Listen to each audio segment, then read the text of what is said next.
ถ่ายคลิปอ่ะ ขอเจริญพรเนาะสวัสดีสบายดียมพอยมแม่พี่ๆทุกท่านทุกคนเพื่อนสหธมิกเนาะยมทุกคนที่กำลังติดตามและก็รับฟังอยู่ก็ทักทายเด้อยมพอยมแม่เจริญพรทักทายสบายดีสวัสดีมื้อนี้มาเรียนเนาะ แต่ว่ามันเป็นวิชากรรมฐานนะยมพ่อยมแม่วิชากรรมฐานภาคเสาร์กรรมฐานภาคบ่ายกิจกรรมเนี่ยคืออยู่มจรวิทยาเขตขอนแก่นนี่จะมีทุกทุกวันศุกร์เนาะภาคบ่ายจะเป็นกิจกรรมของนิสิตหรือว่านักศึกษาระดับปริญญาตรีเนาะปี1ฮอดปี4เนาะทุกคนก็สิได้มาร่วมกิจกรรมตอนนี้มาอยู่วัดป่าเนาะทุกคนวัดป่าข้างมหาลัยส่วนน้องพี่จะมื้อนี้จะมาร่วมกิจกรรมเนาะตอนเช้ากับปฏิบัติธรรมเพิ่นพาครูบาอาจารย์ทางมจรเพิ่นพาไหว้พระสวดมนต์เนาะทำวัดจะนั่งสมาธิเดินจงกรมภาคเช้าภาคบ่ายก็สิอันนี้ก็เป็นเปิดเทอมใหม่เนาะยังพอยังเนี่ยช่วงนี้เปิดเทอมใหม่ก็จะอาศัยเพิ่นก็จะเอาเวลาภาคบ่ายนี้เป็นกิจกรรมให้นิสิตไปประชุมกันปรึกษาหารือเกี่ยวกับชมรมเนาะเพราะว่าแต่ละชมรมก็สิแต่ละสาขาก็สิมีชมรมเนาะมันจะมีชมรมสาขาชมรมแยกเนาะชมรมแยกก็คือตัวอย่างหลวงพี่นี่อยู่ภาษาอังกฤษเหมือนบ่ทุกคน หลวงพี่อยู่ภาษาอังกฤษนี่หลวงพี่ก็จะมีชมรมของสาขาภาษาอังกฤษแล้วก็มันจะมีชมรมพุทธศาสตร์อีสานศิลป์บ่ชมรมโปงล่างเนาะส่วนหลวงพี่นี่เข้าชมรมนิสิตนักศึกษาลาวเนาะนิสิตนักศึกษาทรงลาวอันนี้ที่อยู่นี่เป็นพระหรือว่านิสิตลาวเมื่อเด้อยมพ่อยมแม่ทุกคน อันนี้ก็เป็นครูบาญาบุญอุ้มเนาะมาแต่อันนี้ปีหนึ่งอันนี้เนาะทักทายสบายดีแต่ว่าตอนนี้เห็นอังกฤษได้ว่าธรรมดา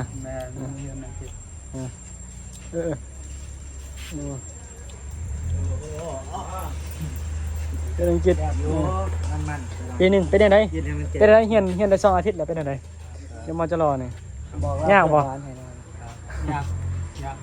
ยากบ่ยากเนาะบ่ยากอันนี้ก็มีปีนี้ก็มีโยมเนาะมีโยมคนหนึ่งเอาเจริญพรสบายดีสวัสดีทักทายก้อมึงเนาะเป็นคนที่หน้าตาดีที่สุดในวัดนี่เพราะว่ามีแต่คนเดียวเด้ที่เป็นโยมนะที่แปลว่าซื้อยังชื่อผมมากันหน่อยมาจากสวรรค์เขตคนสวรรค์เขตสปลาวเป็นนักศึกษานิสิตลาวเลยเนาะกลับมาปีหนึ่งเนาะมาเรียนปีหนึ่งมาเรียนภาษาอังกฤษเนาะปีหนึ่งภาษาอังกฤษเป็นยังไงเรียนอยู่ม.จ.ร.นี่2 อาทิตย์นี่เป็นยังไง ยากบ่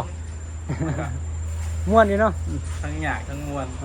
ได้รู้จักประสบการณ์ในหลายอย่างได้มีหมู่ใหม่เนาะแม่มีจะแต่ก่อนนี่เพิ่นจะสิจบม.7อยู่ลาวนะทุกคนจบม.7อยู่ลาวแม่นบ่แม่นครับสำหรับทุกคนเนาะผู้ใดที่เบิ่งคลิปแล้วอยากมาเรียนก็จบม.7มาเรียนได้เนาะเรียนได้เรียนต่อเป็นต้นรับเสมอม.จ.ร.ขอนแก่นยินดีต้อนรับสำหรับคนลาวคนยังใดเมื่อคนต่างประเทศที่จะมาเรียนอยู่ม.จ.ร.อันนี้นะได้ขนาดจัดการไหนส่วนหลายนี่คนเบิ่งก็สิเป็นคนไทยนะครูบากล้องอันนี้ก็เป็นลุงพี่ก้องเนาะเอาพี่ก้องห้วยไรห้วยอะไรกองห้วยไรใจเย็นพากันเห็นยังตอนบ่ายขนาดสิมีอันโฮมรูมเขาความกิจกรรมโฮมรูมแล้วก็ห้อยโฮมรูมนี่ยมพ่อยมแม่เพิ่นบ่เข้าใจในโฮมรูมแม่นหยังโฮมรูมก็คือหยังกิจกรรมหยังล่ะกิจกรรมที่เป็นกิจกรรมของสาขาสมรมเนาะสมรมถ้าว่าสมรมนี่เข้าใจอยู่เอาง่ายๆก็คือสมรมลาวนี่จะไปประชุมเขาแล้วเนาะจะเบิ่งว่ามื้อนี้นะนิสิตลาวมีจักองค์จักรูป สิเขาห่วง แม่นเดี๋ยวหลวงพี่จะถ่ายให้เบิ่งเด้อยมพ่อยมแม่โอ้บ่ได้ลง ประธาน บ่ได้ลงคลิปโดนเลยเด้ พี่เธอนะจ๊ะ อันนี้ก็ ถ่ายรูปเขาสวย หลวงพี่ที่เป็นประธานเนาะ แมน ประธานสมรม ไม่เอา อันนี้กันรองประธานเด้เพิ่นเป็นหมู่กัน เป็น ยังก่อน my friend อันนี้ก็เป็นทับลายอยู่ก็เป็นอายเนาะอายเป็นประธานน้องเป็นสมรม แต่ไอ้น้อง ไอ้แมวเอ้ยไอ้แมวพี่มาพี่เอามาสัมภาษณ์ก่อนไหม ไปสติ กิจกรรมกับประชุมเนาะเขาได้เนาะ โดย เอาลง YouTube เด้เขาบอกก่อนเอาลง YouTube เด้เบิ่งได้เบิ่งอยู่บ่คั่นน่ะ หน่อยก็ติดตามอยู่ เอาสาธุพิมพ์คำว่าสาธุเด้อเขาบอกก่อน สาธุข้างด้านอุบาไม่นี่เพิ่นสิเป็นแบบขายยูทูบเบอร์ติ ยูทูบเบอร์มันคิดออกอย่างเดียวนะสแกมเมอร์นะ อันนี้เราหัวกันเนาะเอาอยากเราหัวกันเนาะโอ้อากาศดีเด้เขาบอกก่อนมื้อนี้เนาะถึงจะแดดแต่ว่ามีลมเนี่ยใครแน่มื้อนี้เนาะ อากาศร้อนแต่มีลม จะ แน่ๆนี่คือห้องประธานองค์ที่สอง อ๋อนี่ Vice President เนาะ Vice President นี่ก็คือรองประธานสมรม อันนี้ลองที่สองแสดงว่าเพิ่นเป็นที่หนึ่งขนาดเนาะ นะลองเพื่อนที่สองนี่เพิ่นจะเก่งทางด้านทักษะภาษาอังกฤษ อันนี้ก็จะมีความทะเยอทะยานนิดนึง จะมีคำว่า passion นิดนึงเนาะ passion ในการแสวงหานะอันนี้ก็จะมีเกี่ยวกับเอิ้นว่าอย่างใส่คำว่าเพิ่นใส่แต่ mindfulness นะใส่แต่สติใส่แต่สมาธินะ สมองภาษา คำว่าสตินี่คือ right mindfulness เด้ขนาดสัมมาสติเด้เพิ่นใส่สติแบบว่าไม่ใช่ภาษาอังกฤษแต่ว่าบ่ค่อยเว้าอังกฤษนะความหมายนะ กรรมฐาน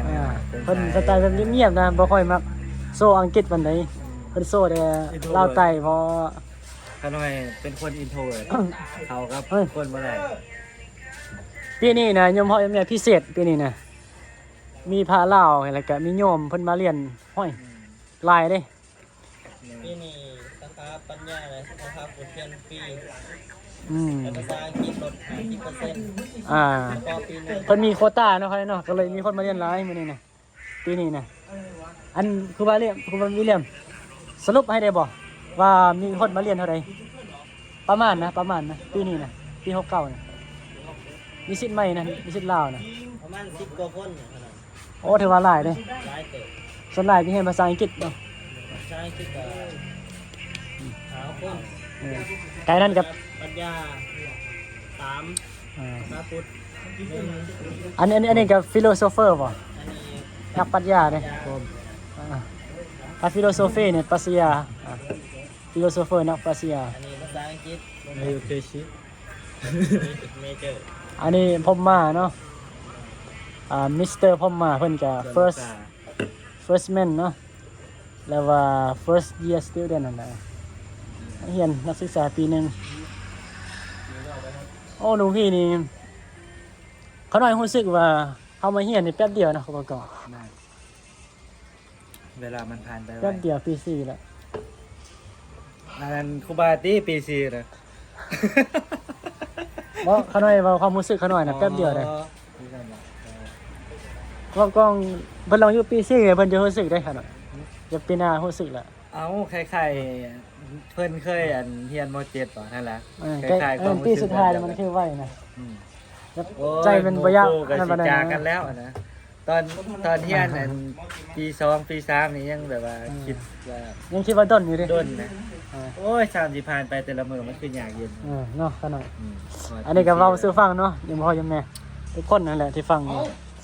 ก็ทักทายเทื่อนึงเนาะยมพ่อยมแม่มาจากที่ฟังมาจากหรือว่าเบิ่งมาจากประเทศญี่ปุ่นหรือว่าประเทศอีหยังที่เพิ่นเคยคอมเมนต์นี่ขนาดเพิ่นว่ามาจากญี่ปุ่นคนไทยนั่นแหละยมแม่มาแต่ไทยเพิ่นไปอยู่ญี่ปุ่นนะ อาริกาโต แต่ว่าหยังอะไรก็ต้อง อย่าว่ามัวซัวได้เพิ่นได้ภาษาญี่ปุ่นเลยส่วนนี้ก็จะเป็นอุปกรณ์เนาะอุปกรณ์ถ่ายกล้องถ่ายรูปของสมร่มเนาะเอาถ่ายเขาเลยนี่อันนี้นะยังพอยังแม่จะเดินพรทุกคน เจริญพรอันนี้ก็เป็นทางด้านครูบาไม้เนาะครูบาไม้ นี่เป็นเจ้าของ ที่เป็นเจ้าของซ่องเนาะหลังจากที่ถ่ายเข้าหลายเนาะแล้วก็มื้อนี้ก็มีโอกาสคือว่ามีโอกาสมาถ่ายเจ้าของซ่องหายากเลยที่จะเห็นเจ้าของซ่อง ส่วนหลายถ่ายคนอื่นสิ แมน อันมื้อนี้นะยังพอยังแม่ อืม พิเศษเพราะว่าใช้คำว่ามันเป็นครั้งแรกเนาะของเทอมนี่นะที่จะได้ประชุมเพราะว่าชั่วโมงที่แล้วก็โฮมรูมกิจกรรมของมหาลัยแต่ว่ามื้อนี้ก็อันนี้ก็เป็นกองสำรองบ่หรือว่ากองส่วนตัวสำรองพอแล้วเนาะแม่นบ่เนาะ เช็คดู ของสมรม มันพี่สำรองบ่อ๋อครับว้าพูดไทยครับ ต่อเป็นอังกฤษดิ yes yes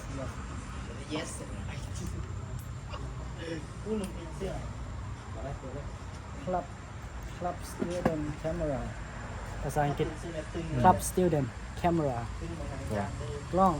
ของชมรม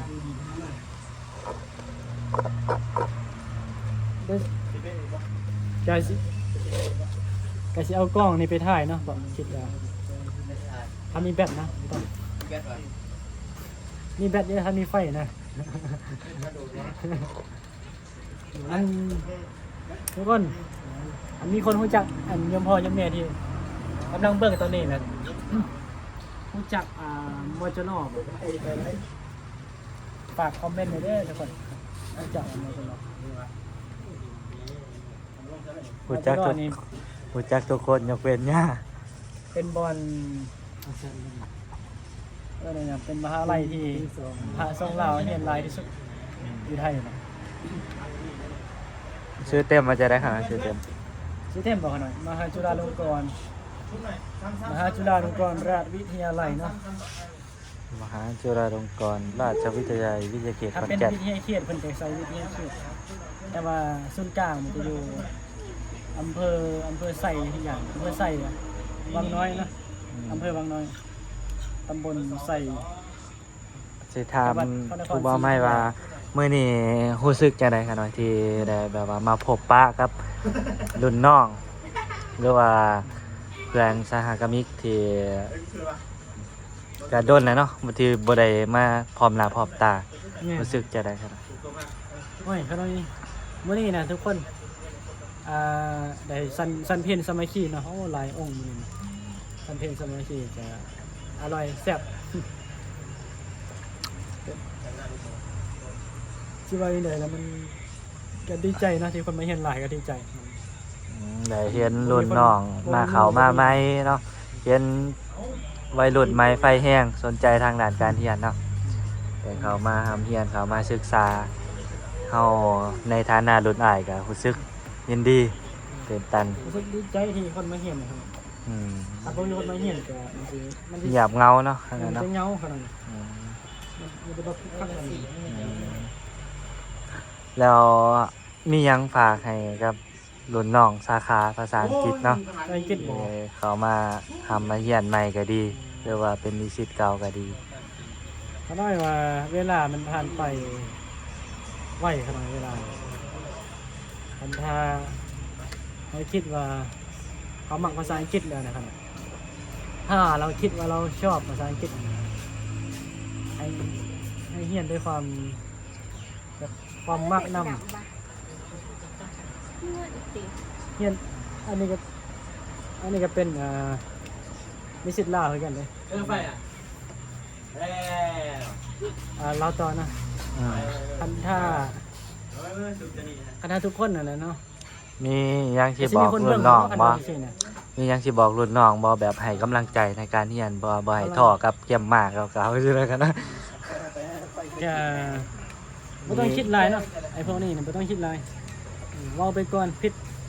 เพราะว่ายังเขายังเป็นนักเรียนอยู่เลยผิดได้ขนาด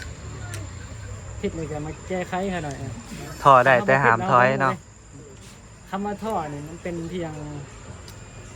เล่นว่าอย่างไรนะมันเป็นเพียงอารมณ์ในช่วงหนึ่งในสิ่งขนาดน่ะยังรู้สึกอย่างนั้น ขน่อยคิดว่าทุกคนก็ต้องพบพอนะ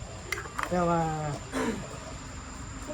วิธีบ่วิธียังรู้วิธีเวลาท่อก็ขนาด นะ